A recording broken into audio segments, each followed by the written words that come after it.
கிறிஸ்துவுக்குள் பிரியமானவர்களே, இந்த நாளுக்கான தினசரி தியான வசனம் மத்தேயு எழுதின சுவிசேஷம் 23வது அதிகாரம் 30வது வசனம். மத்தேயு 23:30. Matthew 23:30. எங்கள் பிதாக்களின் நாட்களில் இருந்தோமானால் அவர்களோட நாங்கள் தீர்க்கதரிசிகளின் இரத்தப்பழிக்கு உடன்பட்டிருக்க மாட்டோம் என்கிறீர்கள். ஆண்டவர் சொல்லக்கூடிய ஒரு காரியம் பாத்தீங்கன்னா ரொம்ப ஒரு ஆச்சரியமா இருக்கும்.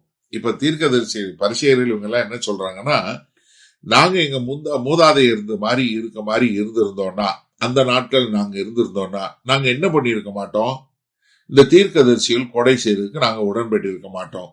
ஆனா அவங்க உள்ளத்துல என்ன இருக்கு தெரியுமா? இந்த வார்த்தை சொல்லும் போது அவங்க இப்ப கர்த்தராகிய இயேசு கிறிஸ்துவ கொலை செய்ய திட்டம் போட்டுட்டு இருக்காங்க. எப்படி பாருங்க, வாயில என்ன சொல்றாங்க, எங்க மூதாதையர் இருந்த நாட்கள்ல அவங்க இது பண்ணாங்க, நாங்க இருந்திருந்தோம்னா இதெல்லாம் செஞ்சிருக்க மாட்டோம் அப்படின்னு சொல்றாங்க. ஆனா உள்ளுக்குள்ள ஏற்கனவே என்ன பிளான் பண்ணிட்டு இருக்கிறாங்க, இயேசு கிறிஸ்து எப்படி போட்டு தள்ளுறதுன்னு பிளான் பண்ணிட்டு இருக்காங்க. இப்ப எவ்வளவு அழகா ஆண்டவர் காட்டுறாரு பாத்தீங்களா?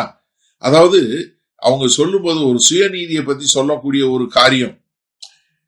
லூக்கா 18வது அதிகாரத்துல 11வது வசனத்துல இருந்து பாத்தீங்கன்னா, ஒரு பரிசேயனோ ஒரு ஆயக்காரனும் ஜெபம் பண்ண போறாங்க.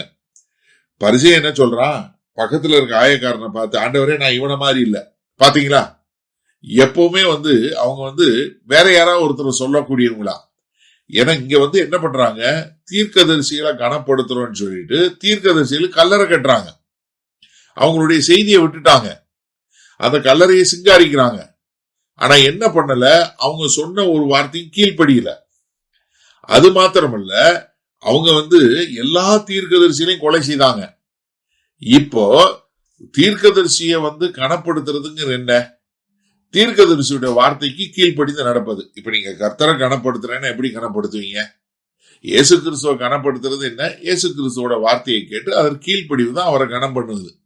இப்போ ஒரு தகப்பனை ஒரு பிள்ளை கனம் பண்ணுவது என்ன, தகப்பனுடைய செய்தியை தகப்பன் சொல்றதை கேட்டு கீழ்ப்படியுது. இப்ப என்னன்னா இவங்க என்ன பண்றாங்க, நாங்க அப்படி செஞ்சிருக்க மாட்டோம் அப்படின்னு சொல்லிட்டு என்ன பண்றாங்க, உள்ளுக்குள்ள எப்படி கர்த்தராகிய இயேசு கிறிஸ்துவை எப்படி கைது பண்ணி எப்படி கொலை செய்யலாம். ஏன்னா நீங்க மத்தேயு 26வது அதிகாரத்துல 3ல இருந்து 4 வரை உள்ள வசனங்கள்ல பார்க்கும்போது மிக தெளிவாக என்ன, அவங்க எப்படி அவரை கொலை செய்யலாம்னு தேடக்கூடிய ஒரு காரியம். இப்ப கர்த்தராகிய இயேசு கிறிஸ்து என்ன பண்றாரு, அவங்களுடைய இரட்டை வாழ்க்கையை வெளிப்படுத்தக்கூடியது, அவங்களுடைய மாய்மான வாழ்க்கையை வெளிப்படுத்தக்கூடியதாக. இவங்க மூதாதையர் காலத்துல இருந்தா நாங்க செய்ய மாட்டோம்னு சொல்றாங்க. ஆனா அவங்க கிட்ட இருந்த அதே பொல்லாத ஆவியில தான் அவங்க இருக்கிறாங்க. இதத்தான் ஆண்டவர் காட்டுறாரு.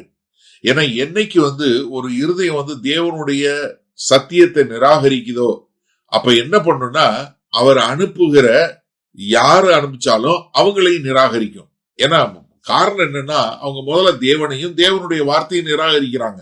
அப்ப தேவனுடைய வார்த்தையை சொல்லக்கூடிய தீர்க்கதரிசியோ யாராக இருந்தாலும் அவரையும் நிராகரிக்கக்கூடியதா இருக்கிறாங்களே ஒழிய அவங்க மாறவில்லை. ஏன்னா சரித்திரம் தொடர்ந்து அதே மாதிரி செஞ்சுக்கிட்டே இருக்க ஒழிய திருந்துவதாக இல்லை. சரி, இதனால இந்த வசனத்தை நம்ம எப்படி எடுத்துக்கொள்வது? இப்ப என்னன்னா, முதல்ல நீங்க என்ன பண்ணணும்னா, அடுத்தவனுடைய பாவத்தை நீங்க குற்றப்படுத்துவதற்கு முன்பாக உங்க வாழ்க்கையில என்ன பாவம் இருக்குன்னு பார்க்கணும். ஏன்னா நான் அவரை மாதிரி செஞ்சிருக்க மாட்டேன், நான் அவரை மாதிரி கோவப்பட்டிருக்க மாட்டேன், நான் இப்படி பண்ணிருக்க மாட்டேன். இது என்னன்னா, குடும்பத்துல இருக்கும், சபையில இருக்கும், எல்லா இடத்துலயும் இருக்கும், வேலையிலயும் இருக்கும். பாரு எப்படி இது பண்றாங்க, நான் அப்படி செஞ்சிருக்க மாட்டேன், நான் அப்படி பண்ணிருக்க மாட்டேன்.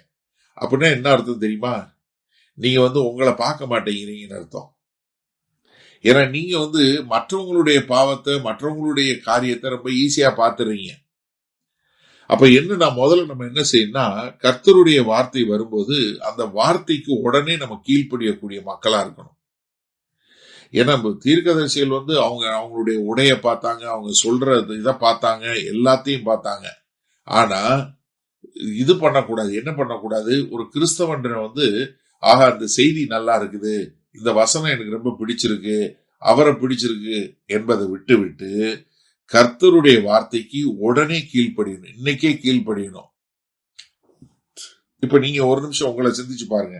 இன்னைக்கு கர்த்தர் உங்களை யாரையாவது மன்னிக்க சொல்றாரு, இல்ல மனத்தாழ்மையா இருக்க சொல்றாரு, இல்ல ஒருத்தருக்கு உதவ சொல்றாரு, இல்ல ஒரு பரிசுத்தமா வாழ்க்கை வாழ சொல்றாரு, இப்படி ஏதாவது ஒண்ணு சொன்னாருன்னா அதை நீங்க இன்னைக்கு கேட்டு அது கீழ்ப்படுவீங்களா? முதல்ல ஒரு நிமிஷம் யோசிங்க. அப்ப என்னன்னா, நான் யாருடைய பாவத்தை குற்றப்படுத்துறனோ அதை நான் தொடர்ந்து செய்யறேன் பாப்போமா? அப்ப என்னன்னா, நான் முதல்ல நான் என்னுடைய பாவத்தை விடாம நான் என்ன பண்ணணும், அதை மாறணும். அதே சமயத்துல நான் எப்படி வாழ்றேங்கிறத கர்த்தர்கிட்ட ஒப்பு கொடுக்கணும். வல்லபிதாவே, இதோ இந்த செய்தியை கேட்டுக்கொண்டு இருக்கிற ஒவ்வொருவரும் உம்முடைய வார்த்தையை கேட்டு அந்த வார்த்தைக்கு கீழ்ப்படிந்து அதற்கேற்றாற்போல் வாழக்கூடிய ஒரு வாழ்க்கை வாழ எங்கள் தேவன் கிருபையும் இரக்கமும் பாராட்ட வேண்டுமாய் மீட்பெரும் ரட்சகருமாகிய இயேசு கிறிஸ்துவின் மூலம் ஜெபிக்கிறோம் வல்லபிதாவே, ஆமென். கர்த்தர் உங்களை ஆசீர்வதிப்பாராக. நாம் இன்று மாலை மன்னால சந்திப்போம்.